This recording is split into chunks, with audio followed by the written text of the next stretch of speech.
Podcast Sukabawa by Gereja Isa Masih Malaya. Shalom Sobat Maestro yang dikasihi Tuhan. Jumpa lagi bersama saya Pendeta Elias Setiawan dalam podcast Sukabawa, di mana kita percaya melalui perbincangan kita pada siang hari ini boleh menjadi inspirasi buat Bapak Ibu sekalian. Nah, bersama saya ada Ibu Mei Ningsi. Selamat siang Bu Mei. Selamat siang Ko Elia. Ya, Bu Mei ini melayani di gereja sebagai guru sekolah minggu, dan selain itu juga Ibu Mei ini berprofesi juga sebagai guru di sebuah sekolah Kristen di Bandung ini. Sobat Maestro, hari ini melanjutkan dari podcast-podcast sebelumnya yang membahas tentang figur atau tokoh dari kitab Hakim-Hakim. Kita masih akan membahas tentang seorang tokoh. Nah, menariknya tokoh ini adalah tokoh wanita. Kita akan membahas tentang kisah Deborah. Kalau Sobat Maestro membawa Alkitab, mungkin bisa membaca dari Hakim-Hakim 4 dan 5. Nah, Sobat Maestro, kisah Deborah ini dimulai seperti kebanyakan kisah dari kitab Hakim-Hakim, yaitu bahwa bangsa Israel melakukan dosa kepada Tuhan, mereka menyembah berhala, sehingga mereka kemudian diserahkan kepada Raja Yabin dari Kanaan, ya, untuk mereka mengalami tekanan, mengalami penjajahan, dan hal itu berlangsung selama 20 tahun. Sampai pada akhirnya bangsa Israel berseru minta pertolongan kepada Tuhan. Pada saat itu Deborah ini memimpin bangsa Israel sebagai hakim, dan dia kemudian memanggil Barak, seorang panglima dari tentara Israel, dan menyuruhnya untuk berperang melawan tentara Yabin yang dipimpin oleh panglimanya yang bernama Sisera. Nah, ada beberapa hal yang menarik yang kita dapat pelajari dari hakim yang bernama Deborah ini. Pertama-tama, Sobat Maestro, seperti saya katakan tadi, dia adalah seorang wanita yang mana pada zaman itu, zaman patriark, di mana derajat dan kodrat dari seorang wanita itu tidak terlalu diperhitungkan gitu ya. Tetapi di sini Deborah tetap mau menjadi hakim, dan ada banyak hal yang menarik yang kita temukan dari diri Deborah sebagai hakim. Nah, gimana Ibu Mei melihat Deborah ini sebagai hakim yang memimpin bangsa Israel pada waktu itu? Iya, betul sekali. Deborah ini sosok yang buat saya sih luar biasa sekali ya. Pada zamannya, pada waktu itu patriarki ya, dimana wanita itu nggak dianggap gitu. Tetapi saya pribadi melihat bagaimana Deborah ini sosok yang luar biasa. Dalam kondisi seperti itu dia bisa memimpin dengan luar biasanya, begitu kok. Iya. Betul ya. Ya, kalau kita membaca di dalam Hakim-Hakim pasal yang keempat, ayat yang kelima sampai keempat, di situ dikatakan sementara Deborah menjadi hakim itu dia banyak memberi nasihat ya kepada bangsa Israel. Betul sekali. Saya kira memang Deborah ini menjadi figur yang punya peran penting ya. Kalau dalam keluarga ya, sebagai ibu juga peran seorang ibu dalam memberi nasihat kepada anak-anaknya. Kira-kira mungkin seperti itu ya yang dilakukan Deborah nih. Iya, betul sekali. Selain dia berperan sebagai ibu dari anak-anak, juga sebagai istri dari suaminya, Deborah ini sosok, kalau saya mengingat masa dulu di zaman di Indonesia itu jadi ingat masa Kartini begitu ya kok Yes ya. Iya, jadi kalau di Kartini itu kan sama sebetulnya di konsep di Jawa, bahwa kalau wanita itu hanya konco wingking gitu katanya. Konco wingking itu teman belakang begitu. Oh. Gak ada punya peran apapun, wanita itu hanya di belakang saja gitu, hanya di dapur, di sumur, kasur, bahkan katakan seperti itu, tempat tidur. Nggak ada peran yang lain gitu selain hanya mengurusi rumah tangga saja gitu. Tapi sosok Deborah ini dia punya peran yang luar biasa sekali untuk bangsa Israel ini. Iya ya, menarik ya. Nah, Bu Mei, mungkin kalau kita merefleksikan figur Deborah ini dengan kehidupan kita dan juga mungkin pendengar-pendengar Maestro ya, mungkin ada di antara kita atau para pendengar yang merasa bahwa bagaimana mungkin sih saya bisa menjadi pribadi yang berdampak gitu buat orang lain. Nah, seperti tadi ya, pandangan terhadap perempuan ya pada gender tertentu lebih rendah dibanding yang lainnya. Atau mungkin ada yang merasa usia saya sudah terlalu tua atau saya terlalu muda gitu. Nah, kira-kira gimana pandangan Ibu Mei tentang bahwa Tuhan itu bisa memakai setiap orang gitu? Iya, betul sekali. Boleh cerita kok Iya, silakan. tentang hal ini. Gini ya, dulu ketika saya masih SD, saya tuh punya satu sosok guru. Guru saya ini kan ngajar di SD, saya ketemu. Ketika saya belajar di SMP, ketemu lagi. Di SMA ketemu juga. Nah, Iya. kebetulan dia punya 2 anak. Nah, anaknya yang pertama ini satu kelas sama saya gitu. Nah, pas masih SD kelas 4, suaminya itu dipanggil Tuhan.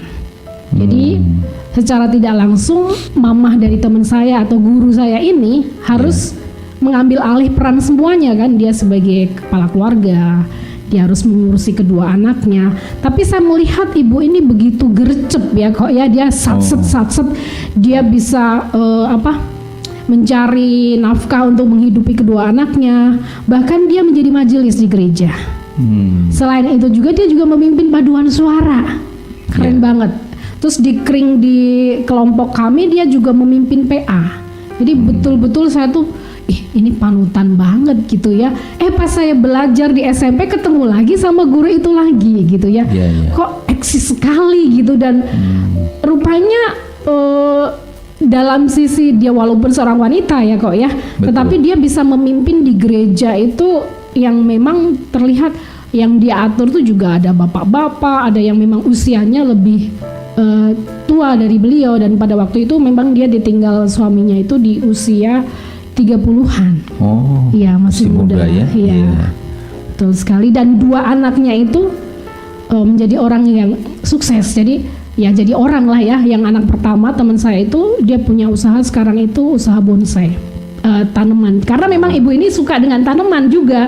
Rupanya mengalir ke anaknya yang pertama. Dan anaknya yang kedua menjadi seorang guru. Dia melihat mamahnya juga ternyata guru musik begitu. Jadi saya lihat luar biasa sekali ini. Dan saya tuh walaupun dia seorang ibu single gitu ya, tetapi luar biasa dia bisa berperan besar. Dia memimpin ya, secara usia dia masih terus secara gender juga seorang wanita, tetapi bisa menjadi pengayom bagi banyak orang, bagi kring kami ya, maksudnya komunitas di tempat kami tinggal itu rata-rata memang Kristen dan beliaulah yang memimpin begitu.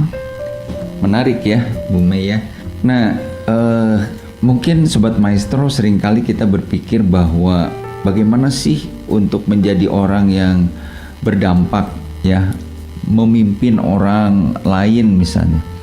Kadang mungkin kita punya anggapan atau persepsi kita itu menjadi pemimpin tuh harus ya menjadi guru tadi ya, atau menjadi gembala, atau menjadi ya pemimpin perusahaan atau pemimpin di pemerintahan. Tapi rupanya kepemimpinan itu bisa timbul di mana saja gitu ya. Betul sekali. Dengan kita memimpin keluarga kita, mungkin itu memberikan sebuah nilai-nilai di mana kemudian anak itu bisa berdampak lebih besar lagi buat si lingkungannya ya, atau komunitasnya. Betul sekali. Ya itu memang tidak melihat gender gitu ya, atau usia. Kalau tadi gurunya Bu Mei itu mungkin secara usia ya relatif muda ya, 30-an, dan sudah harus single parent gitu ya. Betul. Mengatur rumah tangga tentunya ya tidak mudah ya. Tapi luar biasa pengalaman atau kesaksian dari Ibu Mei ini mengajarkan kepada kita Sobat Maestro bahwa siapapun kita bisa dipakai oleh Tuhan ya. Kalau Deborah dikatakan dia dihargai, dia disukai mungkin oleh orang-orang Israel, sementara dia memberikan nasihat, dia memberikan bimbingan kepada masyarakat pada waktu itu. Ya, seperti yang Koyas bilang tadi, berpengaruh besar kepada anaknya gitu ya. Itu betul banget gitu. Selain guru ya Pak, saya tuh lihat sosok dari bapak saya. Bapak saya itu jadi seorang pemimpin tuh bukan jadi camat, jadi pendeta besar begitu, tidak. Bapak saya itu sebagai ketua RT, Koyas. Jadi dari mungkin sampai akhir hidupnya Bapak saya dipanggil Tuhan itu jabatannya masih ketua RT. Ya, jadi waktu itu saya masih SD juga. Jadi Bapak saya itu udah jadi ketua RT, dan Bapak saya itu tipe orang yang ayo dong, kalau ada kesulitan datang aja. Bapak saya itu punya kelebihan, dia bisa tambal ban. Dia punya kalau ada yang ban bocor sepeda atau sepeda motor, bapak saya itu selalu nambal gitu loh. Dia memang di perbengkelan tuh oke gitu. Jadi ya beberapa lingkungan sekitar kalau mau tambal ban ke bapak saya. Terus tanah di rumah saya itu ada yang kosong di sebelah. Bapak saya bangun buat lapangan voli supaya taruna yang ada di situ ya, Karang Taruna tuh bisa main bareng begitu. Itulah papa saya. Jadi dia mau supaya deket dengan warga. Nah, sementara ibu saya kan seorang wanita nih ya, seorang perempuan yang dia mau mendampingi bapak saya gitu. Bapak saya tuh jadi kalau ada apa-apa acara, nanti ibu saya sibuk masak sendiri gitu ya, dan kumpulin ibu-ibu yang lain begitu. Jadi kalau seperti sekarang di bulan Juli, mau Agustusan itu ya kok ya, udah ayo kita bikin tiang bendera bareng-bareng gitu. Jadi setelah itu selain bikin tiang bendera, bikin dudukannya itu lah, apa sih yang buat naruh tiangnya itu loh, semen yang dia jadi dicetak semuanya bareng-bareng seperti terus dibagikan ke warga. Jadi dan waktu itu setiap saya tuh SD itu pernah ada nih pemilu ya kok ya, jadi TPS itu selalu di rumah kami. Zamannya waktu pemilu masih 3 partai jadi saya tuh pingin banget nih ikut, karena papa saya selalu nih di rumah buat pemilu, tempat pemungutan suara itu sampai berapa kali kan, itu 5 tahun sekali ya. Beberapa kali itu selalu pakai rumah saya itu sebagai tempat untuk TPS. Nah, saya melihat di situ bahwa bapak saya seorang ketua RT, dia punya kesibukan juga. Bapak saya seorang dagang, jadi suka berdagang ke pasar-pasar dengan ibu saya. Tetapi dia punya waktu dengan warga, dan ibu saya juga mendampingi ya bapak saya dengan setianya ya, ngumpulin ibu-ibu, masak bareng seperti itu. Dan sampai akhir hidup bapak saya dipanggil Tuhan tuh sebetulnya jabatan bapak saya itu masih ketua RT gitu. Iya, wah luar biasa ya. Satu pembelajaran dari kehidupan orang tua Ibu Mei ini mengingatkan kepada kita ya, bahwa kepemimpinan atau pelayanan itu sebenarnya tidak mengenal tempat gitu. Betul, ya. Atau hanya buat segmen orang tertentu, misalnya buat orang Kristen saja atau komunitas tertentu saja. Tetapi sebenarnya dimanapun Tuhan tempatkan, kita itu bisa jadi berkat gitu ya. Betul sekali. Bisa menjadi contoh, bisa menjadi teladan. Dan saya kira itu yang disukai oleh banyak orang ya. Iya. Kita tidak menjadi orang yang eksklusif, kita tidak menjadi orang yang hanya mau membantu kelompok saya aja atau suku saya saja, ya enggak ya. Nah itu menarik untuk menjadi teladan buat kita ya. Tapi dari kedua hal ini ya kok ya, saya tuh jadi kan lulus SMA tuh saya langsung ke Bandung kan, setelah setahun ya. Nah dari situ saya belajar juga, hidup di rantau tuh seperti apa gitu ya, benar-benar mengajarkan supaya itu mandiri saya gitu. Nah waktu itu saya kan bergereja di gereja ini tahun 97 gitu ya. Ya. Nah, kemudian saya ikut bergabung di sini di Gereja Isa Masih, saya pelayanan di sini. Dan waktu itu saya ingat sekali ketua sekolah minggu itu C. Esther. Setelah kepemimpinan C. Esther sebagai ketua sekolah minggu, nah waktu itu C. Esther tuh suruh saya jadi, Mei, kamu ketua sekolah minggu berikutnya. Waduh gitu ya. Terus C. Esther bilang, bisa kok Mei, nanti dibantu gitu ya.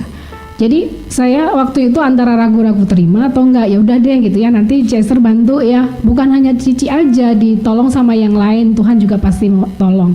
Nah, 2 periode saya menjadi ketua sekolah minggu di tempat ini pada waktu itu. Dan terus terang di situ saya belajar banyak bahwa oh benar ya, Tuhan itu pakai orang itu bisa memimpin, gak lihat mau gendernya apa, mau usianya berapa, begitu ya. Sebetulnya dari hati kita mau atau tidak gitu ya. Di situ nanti Tuhan akan tolong, begitu kok. Iya. Satu hal yang menarik ya, yang baik dari kisah Deborah maupun juga kesaksian-kesaksian yang kita dengar ini mengajarkan kepada kita bahwa siapapun kita, Sobat Maestro ya, kita bisa dipakai oleh Tuhan untuk menjadi berkat buat lingkungan kita, bagi sesama kita. Karena Tuhan bisa memakai siapa saja untuk menjadi saluran kasih-Nya, saluran kuasa-Nya dalam kehidupan orang-orang di sekitar kita. Nah, lalu hal yang kedua nih, Bu Mei, di dalam Hakim-Hakim 4 tadi dikatakan bahwa selain Deborah itu sebagai hakim, ternyata dia juga seorang nabiah. Ya, kalau kita bicara soal istilah dari nabiah ini, berarti seorang yang punya karunia ya untuk bernubuat. Punya karunia untuk dimana dia mendengar pesan Tuhan, baik buat dirinya sendiri maupun buat umatnya ya, buat bangsa Israel, dan kemudian dia menyampaikan itu kepada bangsanya. Nah, dari karunia dia sebagai seorang nabiah ini ada pelajaran yang penting menurut saya ya, bahwa seorang nabiah itu rasanya tidak mungkin menjadi orang yang hanya sekedarnya gitu ya, mengikut Tuhan atau bersekutu dengan Tuhan. Pasti Deborah ini membangun hubungan yang peka dengan Tuhan, sehingga dia bisa mendengar suara Tuhan dan menyampaikannya kepada bangsanya nih. Nah, kira-kira menurut Bu Mei, apa yang dapat kita pelajari dari status Deborah sebagai nabiah? Ya mungkin kita tidak menjadi nabiah atau nabi dalam arti sebenarnya gitu ya, seperti Deborah. Tetapi membangun hubungan dengan Tuhan itu sesuatu yang penting ya menurut saya, sehingga kita bisa menjadi peka pada suara Tuhan. Iya, sangat penting itu kok ya, membangun hubungan dengan Tuhan itu. Jadi seorang nabiah pasti akan menyampaikan pesan-pesan kan dari Tuhan. Gimana kalau dianya sendiri tidak ada hubungan dengan Tuhan, pesan apa yang mau disampaikan begitu ya? Seperti halnya toren ya, kok ya, toren itu isi air. Kalau di rumah saya kan suka nyalain nih pompanya terus matiin begitu. Kalau nggak diisi kan nggak ada airnya juga. Kita nggak bisa nyiram tanaman dengan selang yang keluar air itu kalau tidak ada isinya gitu. Sama halnya tuh, membangun hubungan dengan Tuhan itu penting banget ketika saya bersekutu dengan Tuhan, saya berdoa sama Tuhan, baca firman Tuhan. Nah, pesan itulah yang akan kita sampaikan kepada orang-orang yang kita layani gitu. Terlebih juga anak saya, mungkin saya sebagai guru, tapi saya juga menjadi guru buat kedua anak saya juga begitu. Betul. Jadi Deborah ini jelas sekali, saya yakin bahwa ketika saya baca bahwa dia ketika nyuruh Barak turun gitu ya, tuh hari ini Tuhan bersama dengan kamu, loh kok dia bisa ngomong seperti itu, berarti kan dia jelas sekali gitu bahwa Tuhan itu berjanji, Tuhan itu sudah berfirman kepada Deborah bahwa saya akan bersama dengan kamu, seperti itu. Iya. Jadi dari sini kita memang melihat ya bahwa kepekaan dengan Tuhan itu lahir dari sebuah hubungan yang intim ya dengan Tuhan. Iya, betul sekali. keintiman melalui membaca dan merenungkan firman, keintiman melalui doa-doa kita secara pribadi, sehingga pada akhirnya kita bisa membangun iman daripada saudara-saudara kita yang lain ya, iman daripada orang-orang yang mungkin mengenal kita. Karena memang bernubuat itu tidak dalam artian harus selalu tentang masa depan gitu ya, atau ramalan gitu. Nah mungkin Bu Mei bisa membacakan dari 1 Korintus 14 ayat yang ketiga, apa yang dikatakan Rasul Paulus tentang bernubuat gitu. 1 Korintus pasal 14 ya tadi ya, ayat yang ketiga. Iya. Tetapi siapa yang bernubuat, ia berkata-kata kepada manusia. Ia membangun, menasihati, dan menghibur. Iya ya. Nah menarik sekali bahwa di sini Paulus bilang bahwa orang yang bernubuat itu adalah orang yang menyampaikan kepada manusia tentang hal-hal yang apa tadi dikatakan Nasihat. menguatkan, membangun, Menghibur. dan menghibur Iya. ya. Jadi saya percaya bahwa kalau hati kita penuh dengan firman Tuhan ya Bu Mei, Iya betul. kita selalu membangun keintiman dengan Tuhan, peka kepada apa yang menjadi kehendak Tuhan. Mungkin kita bertemu dengan seseorang yang ya teman kita, atau mungkin Ibu Mei di sekolah dengan murid-murid gitu ya, bisa merasakan kayaknya Tuhan ingin menggerakkan saya untuk ngomong sama anak ini atau sama teman ini, supaya mereka melakukan ini atau melakukan itu gitu ya. Dan itu menjadi satu sarana yang bisa membangun mereka. Mungkin iman mereka sedang lemah, mereka dibangun. Iman mereka sedang tawar hati, mereka dikuatkan. Atau mereka sedang bersedih, mereka dihiburkan. Saya kira itu sesuatu yang akan menjadi berkat ya. Iya buat- betul. Iya, kayaknya pembicaraan ini menarik sekali ya Bu Mei ya. Iya, Cuma iya. karena waktunya mungkin kita akan lanjutkan dalam Oke. episode Nggak kerasa berikutnya nih, ya. Pak. Iya, nggak oke. kerasa baik. Ya, Sobat Maestro, sepertinya pembicaraan ini kita sampai di sini dulu. Tapi minggu depan kita akan lanjutkan lagi bagaimana peran dari Deborah dan apa yang bisa dia lakukan menjadi berkat buat bangsanya. Iya. betul. Baik, kita berdoa dulu ya Bu Mei ya. Tuhan, terima kasih buat pertemuan kami bersama Sobat Maestro melalui podcast ini. Biarlah Tuhan kami boleh belajar melalui sosok Deborah ini. Meskipun mungkin kami bukan orang yang terkenal, bukan orang yang penting, tetapi dimanapun kami berada, apapun profesi kami, hal itu sungguh dapat menjadikan kami Tuhan memenuhi panggilan kami, destiny kami, supaya kami boleh menjadi berkat, menjadi teladan, menjadi orang-orang yang membawa perubahan bagi orang-orang di sekitar kami. Kiranya Tuhan yang akan memberkati setiap pendengar Maestro pada siang hari ini. Di dalam nama Tuhan Yesus kami berdoa. Amin. Podcast Sukabawa by Gereja Isa Masih Malaer yang berlokasi di Jalan Malaer 1 nomor 15. Untuk informasi ibadah, pelayanan, dan komsel, dapat menghubungi Sekretariat Gereja Isa Masih Malaer di nomor 0821 1965 9019. Tuhan Yesus memberkati.